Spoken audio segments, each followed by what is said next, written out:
Добро вечер. По завршените локални избори, декември е месецот за зимското проветрување или чистење на партиските куќи. Лидерот на ВМРО-ДПМН денеска на новинарите им го соопшти роковникот кој заузема малку подолг период, што всушност имаат намера да прават. По конгресот овој викенд и изборот на Мицковски за последен мандат за претседател на партијата, ќе следуваат низа промени во кои веројатно се ќе биде ново и во извршниот комитет, во општинските комитети и во останатите организации во некакво темпо која треба да заврши до март следната година. Мицковски, не очекувајќи предвремени избори и распоредувајќи ги силите до следните редовни парламентарни избори, соопшти дека реконструкцијата или тимот кој ќе ги чека новите избори ја подготвува за некаде април-мај следната година. Лесно е во позиција на апсолутна моќ проветрувањето да го држите прилично контролирано и без никаква противтежа во политичкиот систем, да можете да бидете сигурни дека вашиот роковник е единствениот кој што реално и вреди. Под предпоставка дека нема таква политичка сила што овој момент може да ги загрози намерите, динамиката и квалитетот на промените што ќе сака да ги понуди владеачката партија.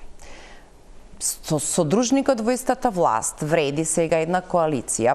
Очекува овој период да стане и политички ентитет и конечно да го избере својот лидер. Ќе одели тоа мазно или ќе остане ваква формација во која внатре во владата седат и луѓе кои не сосема известно можете да ги легитимирате што се повеќе личат на политички апатриди отколку на реално луѓе кои представуваат некаква политичка опција. На страната на опозицијата 20 декември конгрес во Дуи. Најавите се дека таму ќе има сериозно проветрување, но скоро ништо повеќе од тоа што ќе значат новите постулати на кои Дуи во нови околности би сакал да застане. Се што беше план и сценарио до пред локалните избори и нивниот дебакл на изборите, очигледно ќе треба да го промени целото сценарио на делување на Дуи. И конечно, главната опозицијска партија СДСМ, не опарувајќи се од шокот на резултатите од последните локални избори, се чини се повеќе брза, без никаква анамнеза што им се случува, лекарот Венко Филипче да изврши една операција во која за почеток сите поднесоа оставки од раководството и очекуваат претседателот да го контролира проветрувањето. Дали е тоа се што е доволно за една опозицијска партија да смета дека го пребродила најтешкиот период и дека доаѓа фазата во која таа само ќе може да собира повеќе учинок од тоа што досега успеа да го покаже. Што греши Филипче? Кој е всушност најзаинтересиран тој да остане на кормилото? Како е можно да се исклучи себе си од тој голем пакет на оставки кои можеби треба да го отворат патот за долга и вистинска дебата, што им недостига да се вратат на патеките на успех. Искуството покажува дека чекаат 10 години за да падне Груевски, а цели скоро 15 години за СДСМ да може да се врати на власт со победа, која Зоран Заев ја извојува 2020 година, веќе 21 си замина од премиерската и претседателската позиција во СДСМ. Некои од искуствата и стандардите кои беа поставени во изминатиот период се разбира би требало да важат и за Филипче. Ова е рамката за нашата дискусија вечерва. Мои гости се Ивор Анđelović, добро вечер, психолог, и Сефер Селими, добро вечер, Сефер. Изразот кој вие не го сакате, ама не можеме да одбереме посоодветна формулација, политички аналитичар. Јас ви предлагам да го поминеме првиот блок на реклами, па да тргнеме со ова анализа некаде по редоследот кој што го направив во најавата.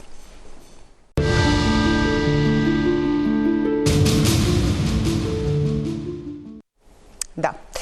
Анđelović, тој мирен, распореден календар на станите, веројатно е логичен ако за помалку од година и половина сте два пати убедливо победник на изборите, како што е ВМРО-ДПМН на парламентарните, претседателските и сега локалните избори. И можеби најважното во смисла на тоа дека оваа динамика што ја најавува Мицковски, неговиот календар на станите се веројатно реално единствената траса по која ќе се одвиваат добар дел од прашањата, е неговата клучна инвестиција во туркањето на Дуи надвор од позицијата на некаква закана, во некој рецепт во кој што го очекуваше Дуи дека победа на локалните избори ќе значи само чекор поблиску до предизвик дека мора да се случат предвремени избори веќе на пролет следната година и на некој начин албанците да ја добијат вистинската легитимација во владата на начин на кој што Дуи замислуваше дека таа е единствената. Ништо од тоа не функционира. ВМРО-ДПМН ја направи можеби најголемата инвестиција во победата на вреди на овие избори, кога зборуваме за градоначалничките места, во неколку општини беа клучни гласовите на ВМРО-ДПМН и тоа ја промени сега сликата на контрола. Дали ова навистина мирен период во кој Мицковски, најавајќи го својот последен мандат, овој што треба да го добие Викендов, всушност ја остава ВМРО-ДПМН во прилично сигурно обкружување да ги заврши по своја мерка или наоѓање работите за кои што велат дека добиле мандат? Па добро, тоа не е локален феномен. Би рекол дека десницата ужива насекаде во светот една привилегија, еден комфорт. Едноставно поумешно, за разлика од либералите во почетокот на овој 21 век, ги киднапира оние вредности на традиција, на идентитет, на националистички наративи. И сето тоа ги подбутнува им го леснува владењето. Во нашиот случај во Македонија, сметам дека конкретно Мицковски како фигура ужива во создавање на една доктрина, или американците тоа во политиката го нарекуваат легаси, каде што го уништува Дуи како концепт, како силен противник на политичката сцена, нешто што македонците жедно го бара, ако може така да кажем, или барем гласачково тело на ВМРО-ДПМН, и може да се пофали Мицковски да стави свој потпис, свој ракопис на таквата победа, но паралелно на тоа истото го прави и со Социјалдемократскиот сојуз. Што значи, може да каже утре ден дека во моје време Дуи и Социјалдемократскиот сојуз се растурија како бугарска скупштина, што би рекле Србија. Така што тоа е нешто што влегува во неговиот легалитет, во неговиот легаси, во неговата оставштина, како и да е на македонски, и може да се гордее со тоа. Ние го отпишуваме, чекайте, уште не е оставштина, уште тој ги поставува тие коцки, но засега... Засега многу добро оди сето тоа, дури и она најава дека уште 4 години би бил лидер на партијата и потоа не, е една голема одговорност со која фрла коцката нели во јавноста, каде што може да биде првиот политичар кој ќе излезе надвор од политиката или ќе се пензионира, да кажеме, политички, со тоа што нема да биде плукан и напајан како секој друг во минатото. Токму поред овие два моменти. Го уништив Дуи, го уништив Социјалдемократскиот сојуз. Тоа е статутарна одредба за мандатите, меѓутоа на ваков авторитет кој во моментот го ужива во фамилијата, тоа може лесно да го променат дури на овој конгрес, но неговата одлука е тоа. Статутот во таа смисла нема да биде чепкан, ова е мојот последен мандат кој што ќе го бара на овој конгрес Викендов во Кабадарци. Да, и тоа е веројатно најелегантното решение за него како фигура, можеби и за ВМРО како партија, и сметам дека дури ништо да не се случи во наредниве 4 години, да се одигра некој статус кво со ВМРО на власт, повторно ќе излезе како победник, бидејќи толку многу се забушотени овие работи што ги направи претходно таа коалиција, тој го знае веројатно тоа што Никола Груевски не го знаеше со спортски речник, да знаете кога треба да ставите точка на една приказна ако сакате да опишувате за успешна, бидејќи веројатно за овие 4 години ако нема намера да помести добар дел од важните прашања кои ги добиваме како одговори на анкетите, тој знае дека работата ќе почне да се врти против него и дека тоа ќе тргне да го рони апсолутно целиот авторитет или позиција на ВМРО-ДПМН. И тоа се така треба да го процени и мислам дека доволно имавме премиери и председатели и неуспешни политички фигури за сега Мицковски да процени кога треба да даде гол или да го шутне пеналов за во пензија. Не беше темата за пензијата, туку темата повеќе беше дека од ова можеме да исчитаме дека тој не очекува во следниот период пробив на најважните теми кои всушност нема да почнат да го ронат. Сега се уште не, зашто нема притисок, меѓутоа тој не е најден нималку во политиката, дека тој период нужно ќе дојде и затоа можеби е важно навреме да рече го определува моето присуство во политиката на некаков таков рок, а тоа индиректно да значи дека ништо од овие големи теми можеби нема намера да ги чепне. Па сигурно. Видете, како прво ја не верувам дека господинот Мицковски ќе му остане доследен до крај на ова ајде да кажеме ветување дека нема да биде уште еден мандат председател. По некои толкување ова беше последен мандат на господинот Мицковски како два пати начело на ВМРО ДПМН, а статусот определува дека начело на партијата треба да биде само 2 мандати и толкувањето покажува дека статусите на партиите, како и многу други работи, се во слободно толкување во дадениот момент. Затоа во овој дел сигурно дека барем јас сум многу внимателен да му верувам до крај во тоа негова изјава. Што се однесува до големите прашања, секако дека господинот Мицковски од политичарите кои има најдено една главна точка која им е битно на неговите гласачи. Пред избори беше деалбанизација, оставена во форма на дедуизација на државата и од друга страна сега држење на дуи. Ама да бидеме прецизни. Тој никогаш не зборуваше за деалбанизација, а дуи лукаво се обидуваше нападот кон себе да го представи дека тоа е поза на лидерот на ВМРО ДПМН која значи деалбанизација. И сега тој концепт на дуи не успеа. Секако дека вие имате алтер ега во политичката сцена, кој тоа го толкува многу попрецизно и многу подиректно. И тоа можеше да се гледа по сите членови во голем дел на членови на ВМРО ДПМН кој така го толкува. И по инфлуенсери, и по различни опинионисти кои тоа така го толкува. И што и за мене не е далеко од вистината, не дека тој сериозно верува во тој процес, колку што мисли дека тоа му игра во полза со своите играчи. И сега тоа истото го става во функција и едно од неговите единствени главни ветувања кои ги има досега остварено во овој половина мандат е дека дуе во опозиција.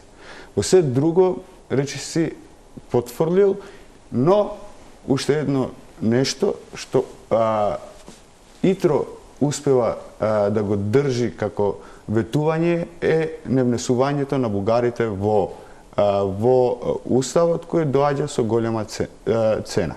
Затоа мислам дека политичари кои се водат од дневно-политички интереси за држање на рейтинг и на гласови, често пати знаат да завршуваат во влегуваат во некој паралелна реалност, од каде што црпат голема сила од гласачите, но и прават штета на државата.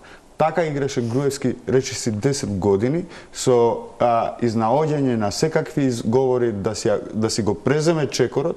А зошто мислите дека живеат во паралелна реалност? Зошто за вас, да речеме, резултатите на претходните парламентарни, па вклучително и председателски избори не се потврда дека може да бидете политички ентитет кој нема намера да ги држи темите од големите сидра, од големата приказна, туку едноставно ќе го слушнат ехото на граѓаните, оти на крајот на краиштата на тој пазар ги заработуваат гласовите и ќе се остават себе си во најудобното опкружување. А тоа е поддршка, аплаузи и чувство на сигурност дека имаат некаков водач кој апсолутно разбира дека по некои прашања веќе не може ниту за јота да се отстапи. Тоа е таа позиција што за себе ја изработи ВМРО ДПМН. Ако живеете во вакуум, тоа би било сосема нормално.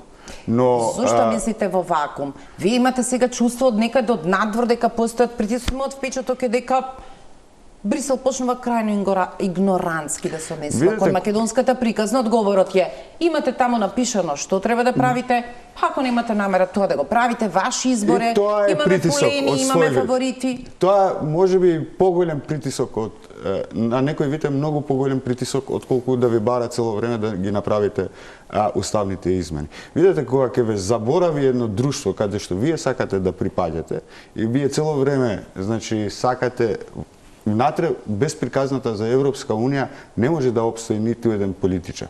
Но колку можете тоа да го одложувате повеќе, да бидете добри спрема своите граѓани, тоа се знае дека тоа е единственото решение за Република Македонија и не знам, јас сум можеби стотитиот човек во овие од 91 до 2025 што го повторува дека единствена алтернатива за прогрес и просперитет на ова држава и единствена стратешка алтернатива за ова држава да обстои ваква каква што е Европската Унија и обкружување со таквите сили.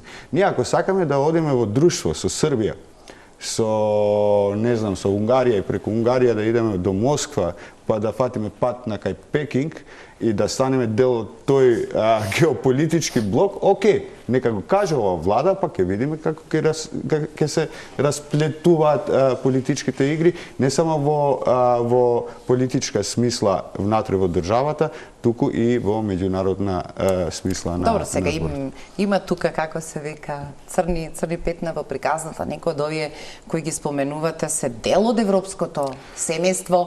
Ништо не е така уникатно кога опишуваме ние некакви но вие имате голема сериозен фамилија на еднакви вредности. Не се еднакви, да. Ние сведочиме секојдневно внатре, како се вели, колку се тоа внатрешни поделби, колку е внатре распанот од крајно и либерални тенденции во одредени држави и дури кога ќе дојде расправата, како се вели, за парите доаѓа Орбан ужива од привилегиите како членка на Европска Унија и ни држи лекции како не треба да бидеме пробриселски настроени кон Европска Унија и колку Европска Унија е неправдена кон нас. Но не се дрзнува да искочи од Тоа е иронијата и тоа е нечестноста во односот кон нас и кон Европската Унија. Сами дозволите краток одговор на што го прашав и Ранџеловиќ. Тврдам дека скоро сите кои што на некој начин ги комунициравме и анкетиравме дека можеби најавантуристичката одлука на ВМРО-ДПМН водена од бесот или одлуката на Мицковски дека со ДУИ ќе расчисти по неколку основи, или нема да бидете во владата, или ќе се реформирате овој, не може да бидат луѓе со кои јас ќе седнам било кога да разговарам. Делото и список веројатно ќе отпадне сега после Конгресот. Никој не беше подготвен да смета дека еден мал политички Франкенштајн едва составен каква што беше вреди, во која не можете баш скоро ништо да објасните околу овие ентитети, прошетале се и со СДСМ и со ВМРО, едноставно нема поза, дека тоа може да успее до ситуација во локалните избори во која ВМРО-ДПМН на секој начин ќе помогне да ги факторизира и сега ситуацијата едноставно ДУИ го губи секој наратив кој претходно беше во игра. А тоа не е малку, ми се чини дека се прв пат во таква ситуација. Па да, видете, да бидам искрен, јас не верував дека вреди проектот толкав голем интерес за ВМРО и за Мицковски, за да се впушти во толку голема инвестиција за на нив да им одвои ваква победа како што им одвои. Ова може да се должи и од тоа што во другата страна немаше противник, па имаше слободен терен каде што можеше да се инвестира и да му помогне на вреди. Меѓутоа, тоа што е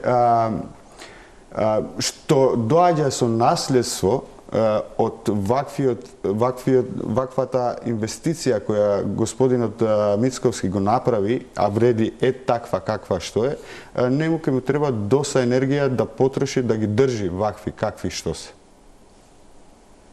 Зошто му треба енергија? Видете, таму има големи разлики и врз основа на политички амбиции, идеологии, очекувања и суети. А што би можеле тие да прават? Ќе напуштат владата? Па, секако дека нема да биде мирно. И Мицковски треба да се однесува како што се однесува досега, како нивен падрон, да ги држи заедно, да им креира амбиент, оние да можат да коегзистират меѓу себе. Нормално. И давајте му власт. Давајте им власт. А сега, пред да почнеме со емисијата, всушност пребројувавме од така наречениот кампус на, како ги нарекува Дуи, нелегитимните представници на албанците, всушност лично премиерот двајца има повеќе лични пријатели двајца отколку што можат тие за себе да опишат дека се некакви политички представници. Тоа е министерот за труд и социјална политика и министерот за здравство. Двајца на високи позиции, министер за здравство и вице-премиерот за добро владење се всушност политички апатриди. Замина Таравари од владата, тие одлучија да останат каде? Во своите фотели. Тие реално не представуваат никого освен волјата на премиерот дека оваа формација ќе ја задржиме и сега за сега веројатно до реконструкцијата следниот април мај нема да има промени. Има чудни разлики во противтежата од тоа што испорачува теренот како резултати, а што всушност реално држат внатре. Во секторот евроинтеграција по втор пат ќе дојде нов човек сега и во улогата на прв вице-премиер, тоа е Беким Сали, никакво искуство во европските интеграции. Помина фазата кога Орхан Муртезани научи да речеме скоро сега почнуваме одново. И тоа е веројатно покривање на местото во недостаток за намери нешто да се прави на тој пат. И ако треба да се прави веќе од утре, тој би требало да биде главниот преговарач. Не можам да поврзам таа врска на Беким Сали со главен преговарач со Европската унија. Од друга страна, тој е представник на алтернатива, таа држи и место на спикер на парламентот. Тоа е една потполно несоодветна тежина за учеството кое што алтернатива го има во некаквиот гласачки корпус. Се заедно е на прилично чуден начин распоредено, а во суштина веројатно на Мицковски му се допаѓа таквиот распоред на силите, бидејќи ги затвора некаквите внатрешни триења. Дали вие очекувате дека Дуи прв пат поставен во ваква ситуација, после Конгресот, обновата, митарењето во која главните играчи ќе се сокријат во некаква ложа наречена Совет, некакви нови деца може да представат нова енергија на концепт кој што не беше покрешен во своите стратешки цели, меѓутоа во 20-годишното изведување преполн и контаминиран со корупција, криминал. Дури партијата беше опишувана како срцето на криминалот во институциите на Македонија. Тогаш, јас не сум некој голем познавач на внатропартиските превирања и во Дуи, меѓутоа, од она што можам вака одстрана да го согледам, прво ми е смешна таа теза околу легитимитет и легитимните представници на албанците во Македонија, бидејќи главните луѓе на Дуи кога беа облечени во униформи на АНА, албанските политичари во Македонија се оградуваа од нив. На почетокот, ако се сеќавате, вие сте повозрасна доволно од мене, се сетите каква беше ситуацијата. За сега токму тие луѓе да го представуваат легитимитетот на албанците во Македонија. Тоа е првата работа. Еве сега на 13 декември ќе има протести во Скопје за невино собраните во Хаг. Предводници на ОВК се работи за Хашим Тачи, Јакуп Красничи и уште двајца други, и тоа е на некој начин символ во изборот на темите, што е тоа што би можело да не собере на плоштата, при тоа да не биде ризик кој би дошол за било што поради Дуи. Малку е изместено тоа, но ќе можам после тоа. Не сум многу упатен, меѓутоа ми звучи на политика на емоции, односно ефтин циркус за некоја поширока публика, бидејќи веројатно тоа е единствената траекторија која во моментов ја држи таа партија со ова раководство во некаква кондиција кај албанците. Друго нешто што сметам, јас повторно ќе кажам, не ги познам многу луѓето во Дуи, меѓутоа свесно или несвесно изгораа еден потенцијален кандидат за заменик на Али Ахмети во Чаира, тоа е Бојар Османи, кој може би во очите на македонската публика и гласачко тело барем минимално изгледа симпатичен по знаци на навод за да се даде некаков глас. И сега вие го губите тој џокер во Чаир, го правите Изет Меджити голем победник меѓу албанското гласачко тело, и сега јас не гледам некој барем да се надзира во Дуи што би го наследил Али Ахмеди, а е веќе позициониран кај поширокото граѓанство или пошироката јавност. Ниту пак верувам дека Али Ахмети лично е спремен да направи некакви драстични реформи во партијава, и сметам дека таа карта на национализам полека се троши, односно оди во контра смер кај гласачково тело. Еден од тие показатели е издигнувањето на Влен, не дека таму нема таква карта. Меѓутоа, 20 години, 20 и нешто години дуе на власт. Тоа е преголем распон на период да вие манипулирате со одредено гласачко тело во случајот албанското, да речеме. Бидејќи некој албанец, претпоставам вие се декларирате како таков, да се запрашате дали во тие 20 години од пред 20 години до денес за владењето на ДУИ со една или друга македонска партија, Македонија е поубаво место за живење за албанците, е голем знак прашалник. Значи, они веќе немаат простор за манипулација. И овие се очени обиди сега ги собираме, како што викате, некакви си собири и така натаму. Сметам дека треба да променат картата, меѓутоа менувањето на картата мора да направи ново раководство. Бидејќи ова сметам дека покрај тој легитимитет го губи и кредибилитетот кај македонците одам изгубен, меѓутоа веќе и кај албанското гласачко тело. Дали субјективно мислење дали може една интервенција? Значи, прво, прашањето за легитимитетот на представување на албанците потекнува баш од Охридскиот рамковен договор, кој е договор кој прави power sharing помеѓу двете поголеми заедници и вклучување и на другите помали заедници.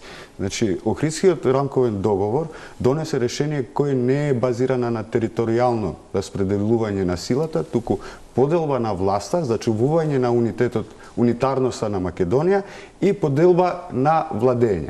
Што де факто беше прецизирано со Мајскиот договор во 2008, каде што се договорија победник со победник, со низа редови закони кои требаше да се гласат со Бадентер, беа допрецизирани, што требаше да стави крај на сите други можни опции за политичко организирање на владење во Македонија. Но тоа не постои. Победник со победник е демагогија. Тоа никаде во свет го нема. Тоа е контекстите на тој договор. Се бегството на Никола Груевски од одговорност дека ќе избере ДУИ да му биде партнер. Па сега велите тоа е концептот победник со победник. Така се улеснувате себе си. Како претходно 2002 СДСМ велеше тој што не фатил оружје во рака, како без малку биле сведоци кој фатил, кој не фатил оружје во рака. Видете, која е смислата албанците? Ние треба да почнуваме да зборуваме од која е реалноста во теренот. Дали ни се свиѓа или не, тоа е друга работа. Јас би сакал да имаме граѓански концепт на Македонија, каде што политичките партии не се надпреваруваат по етнички теми, туку по граѓански и други работи. Меѓутоа, реалноста е сосема друга. Вие не можете да викате дека ДУИ или Вреди имат националисти и употребуваат националистичка карта, додека ВМРО во својата догма е креирана врз идејата на Македонија на македонците, игра со чувствителни прашања на македонски идентитет, на македонски јазик, го брани македонскиот јазик и идентитет, го брани Македонија од другите внатре во државата. И вие очекувате сега кога ДУИ зборува дека сака албанскиот јазик да биде уставен е на некој начин, туку сака да биде официјален јазик, дека сака да ги брани колективните права на албанците и помалите заедници. Не можете да имате два стандарди кога зборувате за овие работи. Како и што ДУИ не може да има два стандарди. Значи, ние кога зборуваме без разлика дали е ДУИ, дали е и таа влада добива опис дека заробила државата, на ДУИ на памет не му паѓа да ги постави овие прашања за јазикот, за се останато. Јас сум слободна да ви речам дека да не беше храброста на Зоран Заев дека некој од тие прашања ќе ги затвори, ДУИ и без тоа ќе седеше во влада. Можеме да се согласиме во многу од тие работи. Значи да не ги украсуваме со значење зашто тие седеле во владата. Не можеме, мојава поента е дека ние треба да почнеме од реалноста во која се делува политичката сцена. И реалноста не е изместена. Не е изместена реалноста. Домот за представување е парламентот. Да. И таму се представени соодветно на изборните резултати. Да. Никој не им украл ништо, никој не им земал нешто. Владата е извршен орган и таа брка да има мнозинство од 61. Кој го држи потенцијалот за составување или капацитетите за избирање, тој ќе го направи составот. Меѓутоа, Македонија како таква не е базирана на тоа што ви реков. Значи, ние поминавме низ една колективна траума во 2001, за да доаѓаме во еден споразум, како заедно да го издигнеме оваа држава и да го управуваме заедно. Сифер, настаните покажуваат дека секој од кризите политички бара решение во зависност од капацитетите да се одговори. Јас пак можам да ви речам, замислете дека Зоран Заев за да состави влада, иако не беше победник на изборите, зошто би го земал по Охридски и рамковен договор, го земал целиот капацитет на албанците, сите три партии подпиша. Значи не беше доволно дека Дуи го има легитимитетот на албанците. Ако ја нема бројката и не може да се состави влада, ќе влезат сите како што за да има 67 и председателот да мора да го даде мандатот, се подпиша си. Поедноставите така, да. Не го подмисле, тоа е само потврда како се составува владата. На таа теза. Меѓутоа, во долг рок, ние треба да најдеме начин како да го надминеме овој начин на политичко делување, каде што политичките партии ќе почнуваат да се однесуваат како граѓански политички партии, а не етнички. Додека се однесуваат вака, ќе треба да најдеме или начин како гласот, зошто една политичка партија треба да се вика албанска политичка партија, тогаш. И зошто ја треба да правам политичка програма и да барам од албанските гласачи да ме поддржуваат мене. Тогаш ја треба да бидам да им кажувам на нив, јас сум погоден за ВМРО, гласајте за мене, пошто ВМРО мене ќе ме земеме на влада. Тоа беше филозофијата на Тачи, кој викаше дека ја и со еден пратеник, што по таа едноставна логика дека 61 е легитимна влада, вие може, дури сега не мора ни да ги има вреди во влада. Со знам, вие имате мнозинство од 63. Зошто ви требаат албанските политички партии тогаш да ви бидат во влада? Значи, не можеме така да ги подедноставиме, пошто ова однесување, мене тоа што ме загрижува е дека ќе почнува еден нов циклус на нови други начини на политичко делување, но и многу подруги и порадикални идеи кои ќе не враќат назад во старите решенија кои за жал или не за жал, туку беа затворени со Охридскиот рамковен договор. Се уште не тогаш почна. Се уште Па не почна, до тогаш имаше барање за федерализација, за територијално отцепување на Македонија. Значи имаше такви али две не доминира тие. Тие прашања беа затворени со два столба. Прво, Охридскиот рамковен договор и второ за последно беше Европска унија, интеграција во Европска унија, пошто сонот за обединување на албанците се представи како сон на обединување на албанците во Европска унија. И вие сега во овој момент имате сериозни обвинувања дека удирате по овие два столба. Добро, таа е ексклузивна позиција за која ние постојано треба да размислуваме што сонуваат албанците, ако го некој од македонските партии ќе рече што сонуваат македонците, тоа ние мора да водиме грижа и за македонците и за албанците. Значи не можеме да живееме заедно ако немаме заеднички сонови и не ги разбираме соновите на едни на други. Два моменти. Првиот и самиот кажавте дека ВМРО има комоција да формира влада без албанска партија, но тоа го прави со влен. Значи е подавање рака на албанците без потреба. Не е важно која партија. И под број 2, СДСМ со Зоран Заев додека беше на власт, беше најсервилната македонска партија кон друга албанска партија во очите на јавноста. Дали со тоа Дуи поентираше кај сите граѓани во Македонија и се наметна како партија на сите граѓани на Македонија? Поентираше само кај албанците. Нели? Ама ние тргнуваме од реалност, а не од тоа што сакаме ние. Ама реалноста ја создаваме ние, та не паѓа од небо. Дуи ја создавал реалноста додека бил на власт со Социјалдемократскиот сојуз.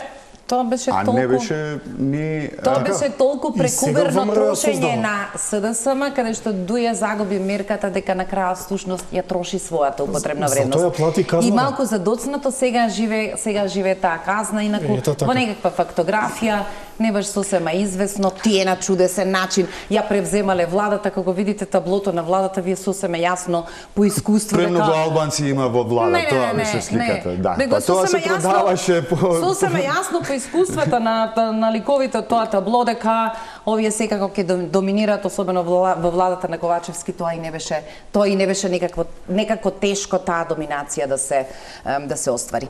Овој блок сакам да го затворам, па да одиме на клучната опозицијска партија за сега тивкото роморење, затоа што уште не го гледаме вистинскиот пик на резултатите на Тирана визави бриселската агенда, меѓутоа полека ќе почнат да стигнуваат во некаква поинтензивна фаза вестите од типот затворија 3 поглавја, ги отворија сите поглавја, завршува приказната и дека по прв пат една добра вест од соседството, од Тирана, најчесто таму стигнува така наречените тирански платформи, покровителството кон Македонија, главно се со негативна карактеристика, сега кога се бават со себе и европската приказна, велат постои опасност тоа да рефлектира кон нови конфликти внатре и дека албанската заедница се помалку би имала разбирање зошто ќе се конзервира целиот македонски процес, затоа што нема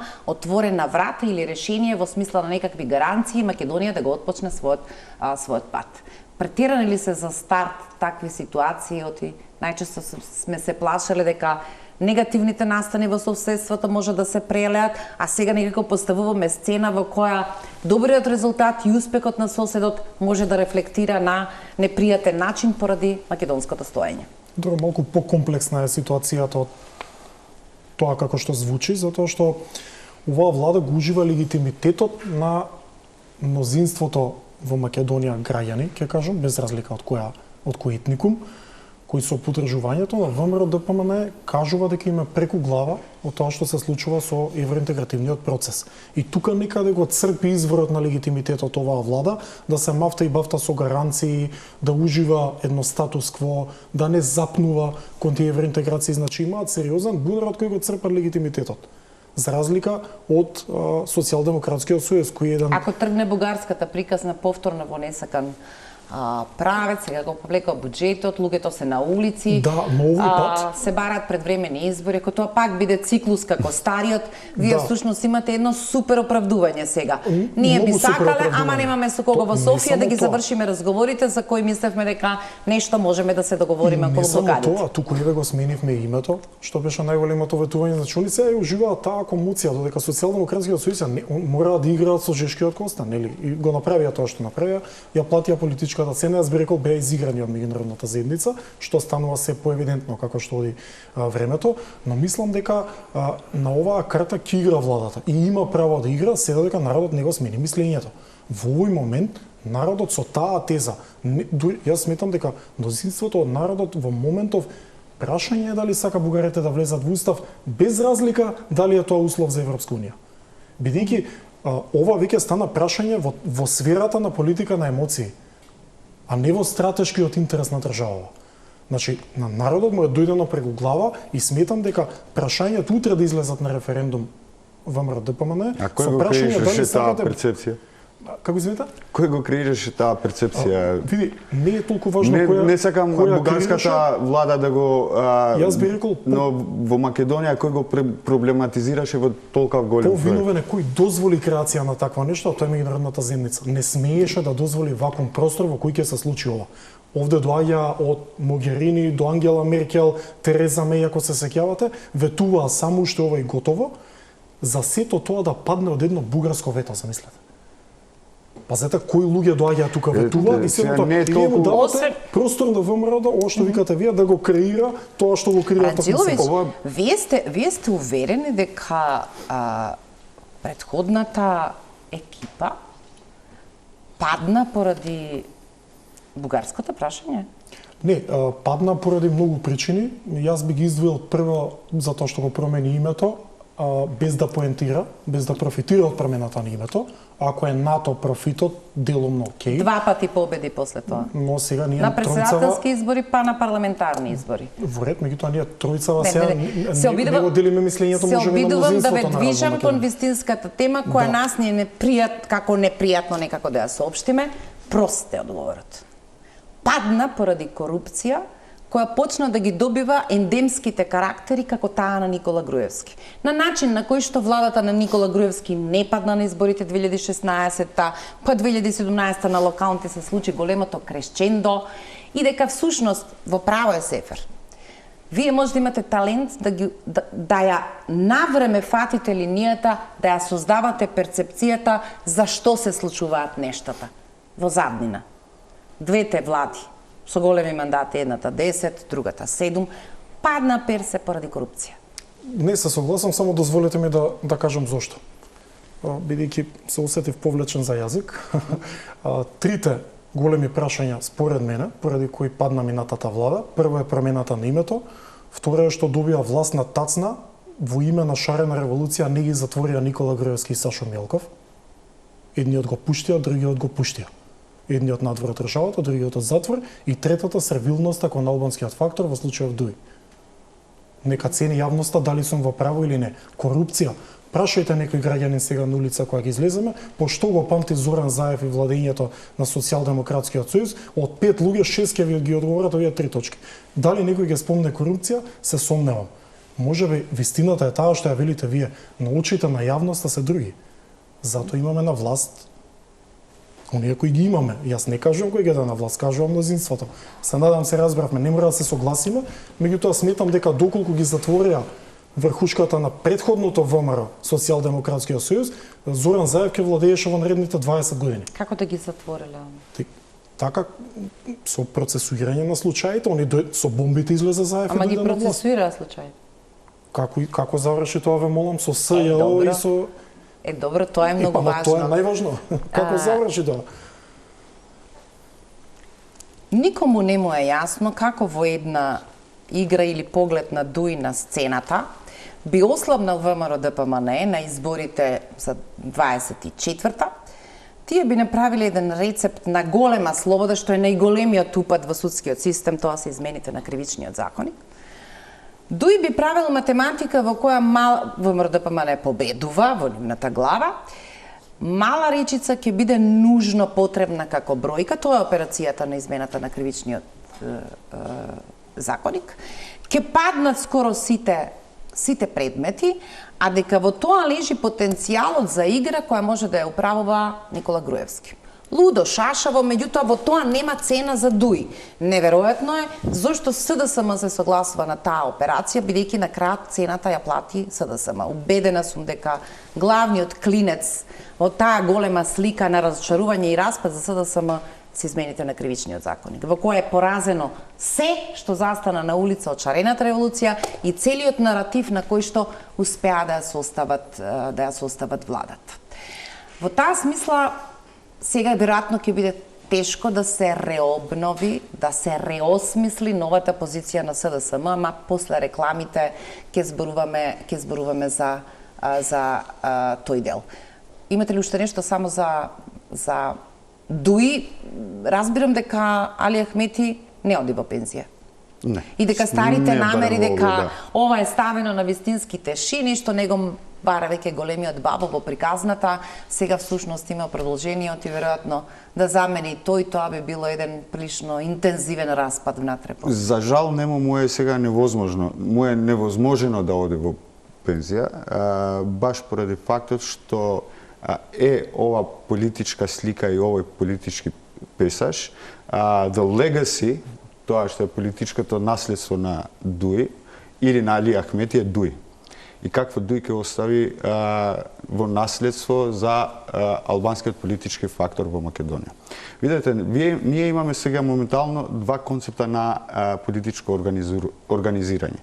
Една која е албанска политичка партија која е проширена во национално ниво, таму каде што живеат албанците и во голем дел од тоа се мнозинство на граѓани во тие места, и имате еден конгломерат на политички партии кои потекнуваат од мали, па се создава една политичка сила која има потенцијал да ги здружува гласовите и да постане фактор. Кој фактор не е фактор во големи коалиции, поради тоа што видовме. Еден можеш да избркаш, друг да ставиш, па после ќе калкулираш со еден друг пратеник, па друг ке купуваш, на друг ке му даваш министерство, другиот ке го направиш представник на расколена политичка партија, баш како што беше случајот со двата министри. Така да, ја мислам дека моментално тоа што му е во интерес на господинот Ахмети е да го реорганизира политичката партија. Сега не зборувам веќе дека господинот Ахмети верува дека Македонија е во прави аршини, туку сака да ја стави својата партија во прави аршини, во кој од тоа што го слушаме за подготовките на Конгресот, ќе има сериозна смена каде што се очекува најмалку 80% од старото раководство да се изветрува, да стане во позадина, да се повлекува од челните позиции и да отстапи место за нови фигури и нови лица. Што не подразбира дека ќе се смени тоа за што постои ДУИ како политичка партија и нивните идеали, меѓутоа ја мислам дека нив им е потребно сериозно да размислуваат на функционалноста на политичката партија, да не оперираат како организирана анархија, туку да постануваат функционална модерна политичка партија која има функционални органи, а не да зависи само од Али Ахмети, неговата фигура и неговата аура да собира гласови кај албанци. Пауза за реклами.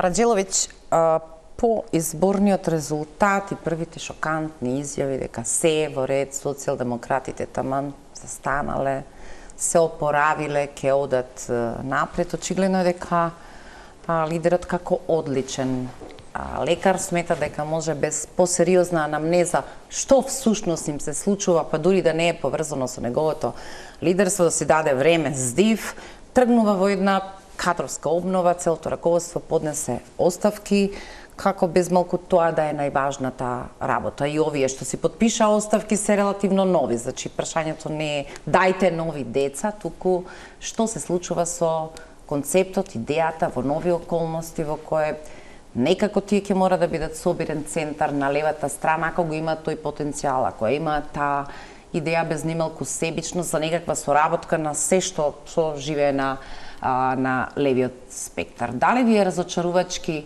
овој почеток после ваков ужасен резултат на изборите со социјалдемократите кој не навестува перспектива дека тоа ќе може да лепи нешто? Во овој момент тоа е приказна која не знае да се опише себе си. Кои сте, што сте, зошто сте, што има намера да правите? Сметам дека покрај промена на раководството, СДСМ има еден поголем и подлабок проблем, а тоа е дека најголемата нужност таму е да се обединат за една нова обединувачка идеја, потребен е нов наратив. Тој наратив потребен во себе да инкорпорира многу нешто што левицата на секаде во светот во изминативе 15-20 години, па и така во Македонија ги дискредитираше. А тоа е националниот идентитет, културниот идентитет и се она што умешно некако десницава и ултрадесницата по Европа го киднапираше. И се поставија како чувари на тој суверенитет, на идентитет и така натаму. И сметам дека тој нов наратив кој било која либерална партија, во случајот социјалдемократски, е потребна нова идеја која ќе инкорпорира вакви елементи. Мора да се да долова до народот заедничка судбина. За такво нешто потребни се токму нови лица кои немаат политички терет, тоа под број 1, под број 2 мора да се извинат за се оно што било во минатото. И под број 3 тој наратив мора да биде мобилизирачки. Мора да се однесува на пошироките маси и такви луѓе да поставите за да добиете. На крајот на денот мора преку избори да дојдете на власт. Дали Социјалдемократскиот сојуз е спремен на тоа, не знам, не сум многу упатен, се надевам дека да, искрено верувам не, но нешто поважно од промена на раководството е токму потребата за нов обединувачки наратив. И тоа да не биде овој пат во фокус Европа, бидејќи умешно или не, некако се искористи тој џокер и мислам дека излегувањето повторно Европска унија не им оди толку многу во прилог. Не викам да го запостават, нека биде дел од тој нов наратив, меѓутоа потребно е нешто ново, а за ново се потребни нови луѓе без никакво политичко бреме од минатото. Добро, тие се делумно виновни што додека го шетаа знамето на Европа, овде направија скоро се спротивно од почетните ветувања и тоа е таа голема казна. Левицата не функционира во системот на братство и револуционерна организација како десницата и сега едноставно е тешко да ги вратите на тој пат. На својата промоција во Атина Ципрас, зборувајќи на пред своите сопартици на промоцијата на мемуарите, безмалку најави дека повторно се враќа во политиката, правејќи некаква нова партија. Низините амбиции се тоа за што се обидувам да прашам сега. Како да го пополните тој простор, како да ги земете кон себе се уште социјално ангажираните граѓани кои го чувствуваат или некаде го роморат незадоволството од вакви киднапирани сцени, без притоа тоа да значи оценка, не значи оценка дека ова со ВМРО не чини.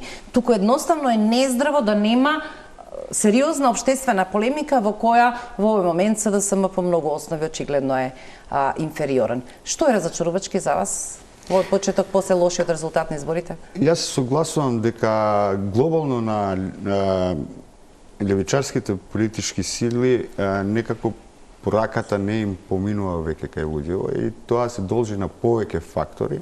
Тоа се должи и од политичките противници кои успешно успеа да мобилизират луѓе со ксенофобични, со изолацијски политики, со изнаоѓање на дежурни кривци зошто нивните држави и зошто нациите им пропаѓаат.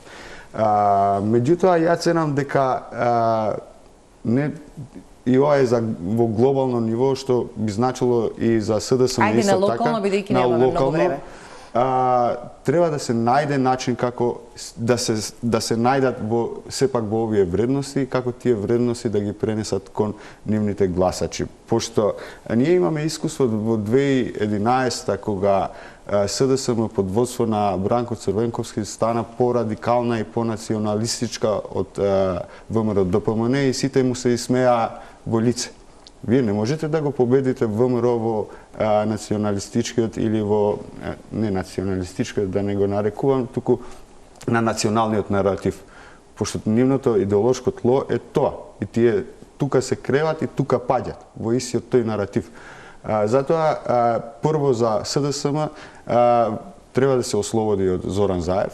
ВМРО е во право кога критикува дека повеќето одлуките, важните одлуки и ориентацијата на политичката партија се водат од Струмица и се под директно влијание на господинот Заев.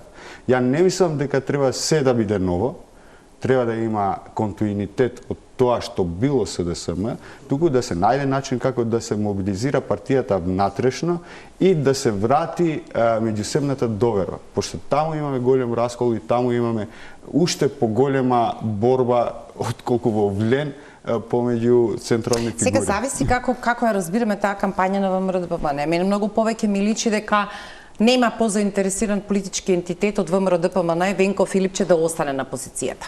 Како во тој контрамаркетинг тоа го изведувате, тоа е системот. Јас велам секој ден дека е ужасно Филипче да биде претседател на партијата, а ја очекувам реакцијата на социјалдемократите дека нема да дозволат да имаат лидер по мерка на ВМРО ДПМН. Заедничкиот именител е сонот на ВМРО ДПМН дека нема подобро од Венко Филипче во СДСМ, на некој начин маркетиншки на тој начин се остварува. Апсолутно се согласувам. Сега темата е дали има внатрешни сили кои ќе ја поместат малку под Ја верувам дека зад затворена сцена, по-сериозната дебата за СДСМ кој ќе биде важна за нејзините перспективи. СДСМ е сериозна државнотворна политичка партија, можеби една од најсериозните во нашата држава и ценам дека таму има сили кои можат да го реактивизират потенцијалот на СДСМ. По прв пат сега внатрешно да одговорат на собствените предизвици за новото позиционирање во нови околности. Да. Ви благодарам што вечерва бевте мои гости. Ќе ги видиме номинациите и овие во декември, ќе видиме дали Влен ќе добие лидер и што всушност ќе прави со понудените оставки Венко Филипче и кои се тоа нови луѓе кои ќе го направат новото табло или новата слика на новото СДСМ. Почитувани, ви благодарам што не следевте, останете со Телма телевизија. Пријатно.